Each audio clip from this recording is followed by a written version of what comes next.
Turquie est à cheval sur deux continents, l'Europe et l'Asie, et affirme de plus en plus son rôle de puissance régionale. Jusqu'en 2016, le pays exerçait une politique liant libéralisme économique et valeurs traditionnelles de l'islam sunnite. Ces derniers temps, un durcissement radical du gouvernement fragilise la situation des chrétiens, déjà précaire, dans ce pays à 98% musulmans.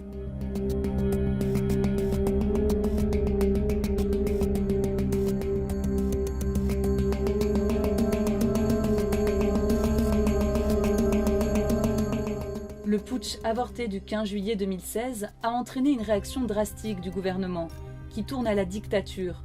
Le président Erdogan a augmenté l'étendue de son pouvoir et organise des purges visant des dizaines de milliers de personnes, suscitant la crainte au sein des minorités religieuses.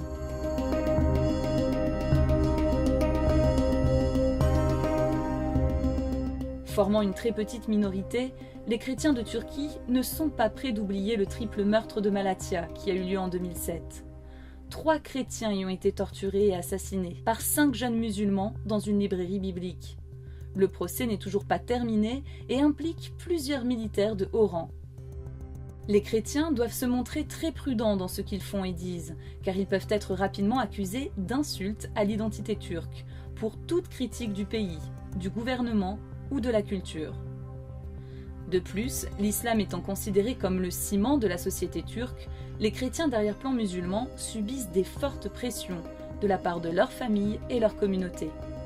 D'ailleurs, la religion figure sur les papiers d'identité des citoyens, ce qui peut entraîner des discriminations dans différents aspects de la vie des personnes non musulmanes.